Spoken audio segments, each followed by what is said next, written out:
Well, it's astonishing. I mean, it's surrounded by natural beauties, 3 sides of it are water. There's a natural preserve directly across the river and a beautiful community around us, so I think it's just the most beautiful sight I've ever seen.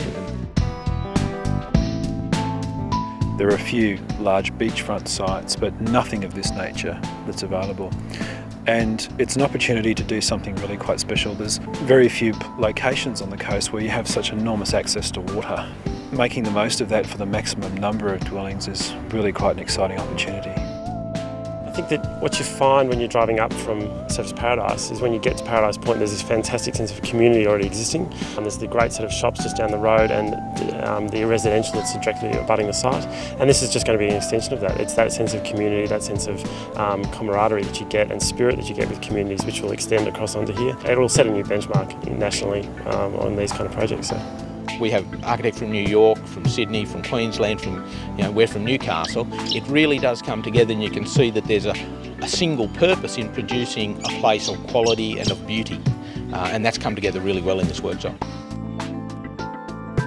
The main purpose of the workshop was to reconfigure the spaces that we have done before, and making sure that we really came up with the sense of place that we were trying to achieve by reconfiguring some of the main spaces. And that's, we have focused on the arrival moments of the projects.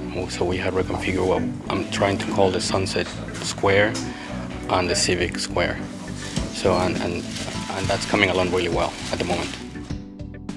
The unique idea is to, on the west elevation, which needs a lot of shading, use some shutter devices to, manual shutters that open and close. And it's probably my 20th charrette, and I find personally the process is invaluable because it opens up avenues of communication between everybody who has a stake in the project, and the people living in the surrounding community have a chance to see what's going on and have some input.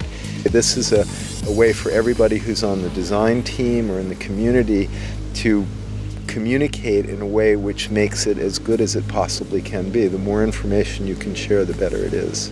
The relationship that we've got with Gold Coast City Council should be something that's reinforced and really celebrated, because they really have become a great sponsor and a champion of this process.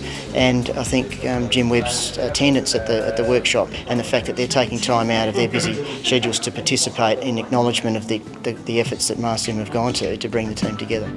Well, there's nothing like being on the location. I certainly don't think there are many other developers like them. They've got a huge commitment to making a fantastic project, not just commercially for them. I think a huge part of it is they know that if they actually pull this off, it'll help them as well, and it'll help all the other people who are working on it, but it'll also help this community living here and the ones adjacent and elsewhere in Australia as well, I think, because hopefully it'll become a bit of a landmark for other developers who might like to follow suit.